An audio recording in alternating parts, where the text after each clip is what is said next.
Message ko sa Pilipino, kabalo mangod ko, alam ko ba how he took his oath seriously. Gihimo niya ang tanan para sa Pilipino. Gusto niya may maayos na buhay ang bawat Pilipino. Gi-make sure niya na ang mga tao maka-avail sa medical assistance when he was president. Gi-make sure niya na before landing ang bagyo, naana siya dito, mag-una na siya dito. Katong sa Marawi, gi-make sure niya mawala ang kagubot. Even sa iyang katigulangon, naningkamot yun siya. Katong siya naglingkod na presidente. Miski nakapoy siya, wala mo kabalo na during the time na pandemic, almost failing na iyang health. Pero gusto gito niya mag-cabinet meeting pa rin. He does not care kung magka-COVID siya. He doesn't deserve this kind of treatment. Di na magani, gusto na siya mo trabaho. Di na gusto mo dagan ang papolitika. Ang tao lang si amugos niya. Kinakatilang mo sa kind of leadership na iyang gihatag. You may find his mouth very foul. Musulti siya o kuan. Igo naman siya mangisog. I remember that time na giingnan ako ayuhan ng Pasig River. Giingnan ako na siya.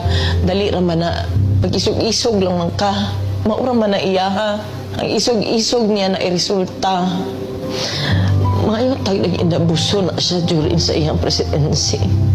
Wala nag-abuso. Walang awat. Nagpakumbaba siya, miski presidente na siya. Makita niya mo siya ang tao. Maluoy ko kay pagkaon alam ng tani ang gusto.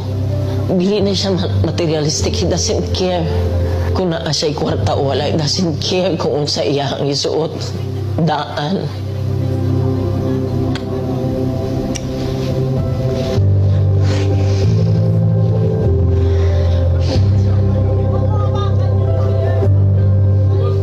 O kapalong sa akong pagtabang. Kasi kaluoy na lang ang tao. Kaluoy na lang. Abuso. Grabe. Abuso. Simple lang ay yung gusto. Deprive pa yun ninyo.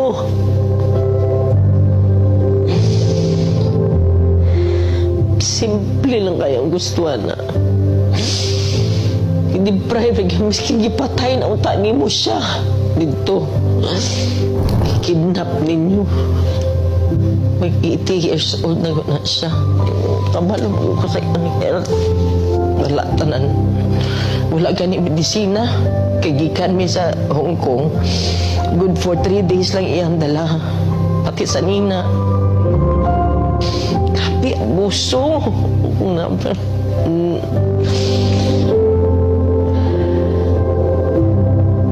Grabe. Wala man na siya ni-trigger o pusil. Maski isa. Wala man na siya gi-usil. Wala man na siya gidunggab.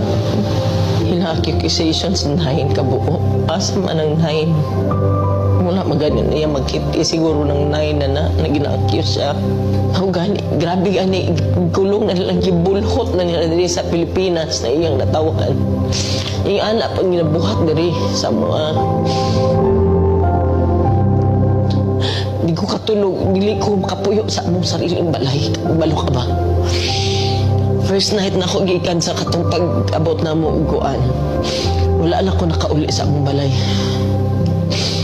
Plano-plano na lang ko asa ko matulog.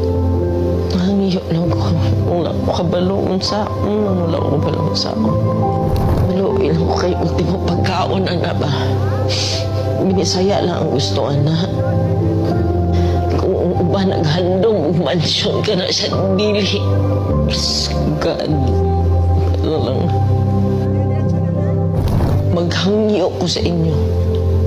Di ta mo undang ato di siya mubalik. Ayaw yun mo undang. Di ta mo undang. Please continue to pray for him. And for us nga maunsa na mo ni.